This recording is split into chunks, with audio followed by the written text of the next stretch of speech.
Perpindahan kalor. Di fisika, kita mengenal perpindahan kalor menjadi 3 macam cara perpindahan, yaitu kalor berpindah dengan cara konduksi atau hantaran, kalor berpindah dengan cara konveksi atau aliran, dan kalor berpindah dengan cara radiasi atau pancaran.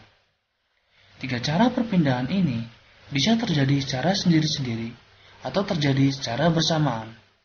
Contohnya, ketika kita sedang memasak air.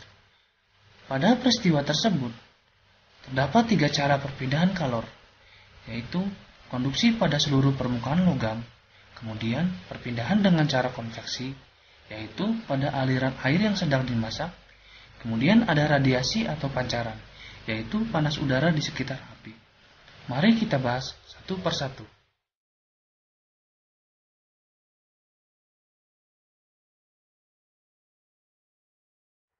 Pertama, kita akan mempelajari konduksi. Perpindahan secara konduksi terjadi ketika kita sedang membakar sebuah logam. Saat salah satu ujung logam menempel di api, beberapa saat kemudian, ujung yang lain yang sedang kita pegang pun akan terasa panas.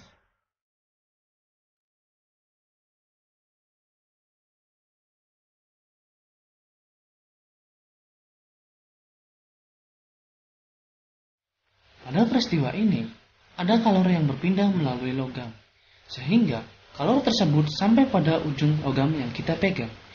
Di sini tampak bahwa molekul-molekul logam sebagai medium tersebut tidak ikut berpindah, tetapi masih berada pada tempatnya. Sedangkan kalor bergerak menyusuri logam sehingga sampai pada tangan kita. Secara sederhana, molekul-molekul logam yang tidak ikut berpindah ini bisa kita analogikan ketika kita duduk di belakang dan ingin memberikan buku kepada teman kita yang duduk di paling depan. Buku kita berikan dari meja kita yang paling belakang ke meja di depannya.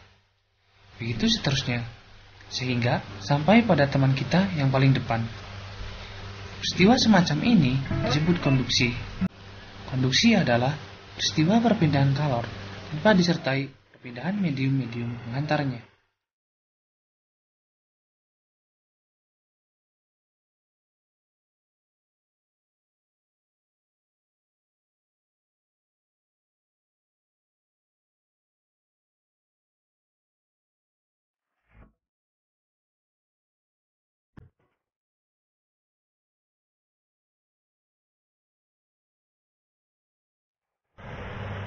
Mungkin kalian pernah melakukan kegiatan ini.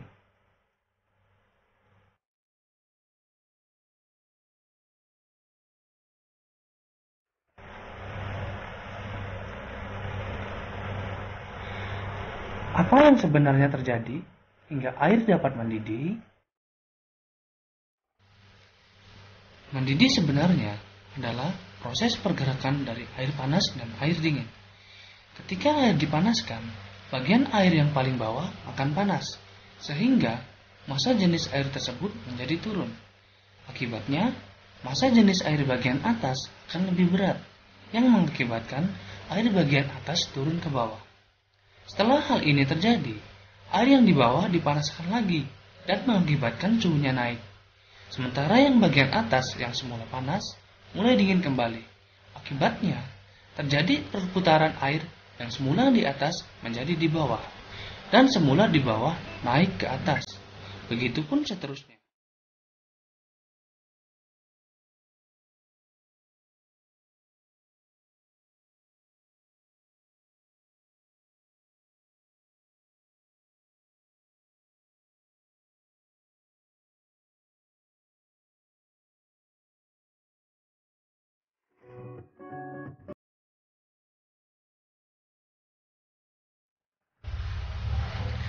Contoh sederhana dari radiasi adalah perpindahan kalor dari matahari menuju bumi.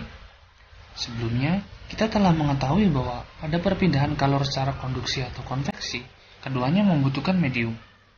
Di mana pada konduksi, medium tidak perlu berpindah untuk mengantarkan kalor. Sedangkan pada konveksi, mediumnya ikut berpindah mengantarkan kalor. Di sini, ternyata ada satu cara perpindahan kalor yang unik.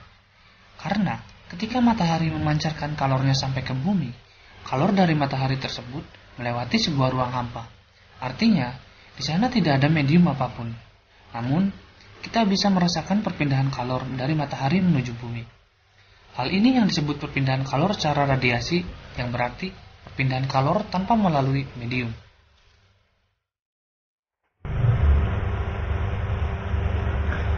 Contoh sederhana lain adalah ketika kita membuat api unggun. Kita akan merasa hangat ketika berada di dekat api unggun. Itu adalah salah satu dari bentuk radiasi.